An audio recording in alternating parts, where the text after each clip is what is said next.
পাগলের সংসার। আজকে এক অপ্রীতিকর ঘটনা। আজকে যে দেখি রাস্তার উপরে, হাইওয়ে রাস্তার পাশে আর কি, এক পাগল রান্না বাড়া করায় ব্যস্ত। ঠিক আছে, উনি রান্না বাড়া করতেছে, ওই যে রাস্তায় আদা রসুন এগুলো পিষতেছে, তারপরে রান্না করবে। মাংস আনছে বাজার থেকে, কষার কাছ থেকে চেয়ে মাংস নিয়ে আসছে।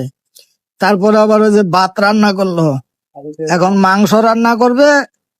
রান্না করার যে প্রস্তুতি, বিভিন্ন উপকরণ এগুলো একসাথে সবগুলো মিশাচ্ছে, ওই যে ডাউল ভিজাচ্ছে, মানে খিচুড়ি পাক করবে উনি।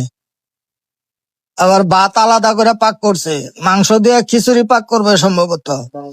রাস্তার পাশে দুইটা ইট দিয়ে তারপরে আগুন ধরিয়ে ওই আগুন দিয়ে রান্না বান্নার কাজ চলছে।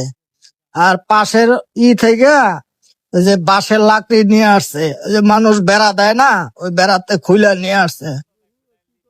ওই যে আবার ডাউল ভিজাচ্ছে, তো রান্না বান্না করবে। তো রাস্তার পাশে অনেক মানুষের, ওই জায়গায় দেখলাম যে অনেক মানুষ জমছে ওই পাগল কি করে ওটা দেখার জন্য।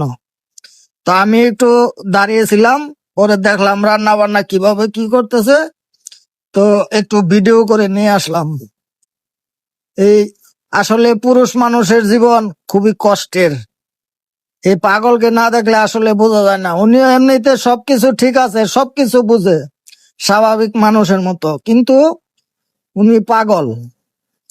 উনি রাস্তায় খাবার খায়, রাস্তায় থাকে, রাস্তায় ঘুমায়। ঠিক আছে, আসলে ওটা কিভাবে সম্ভব? একটা পুরুষ মানুষ সংসার করার কথা, আর উনি এভাবে ঘুরতেছে রাস্তায় রাস্তায়। যাক, তো ভিডিও করে নিয়ে আসলাম।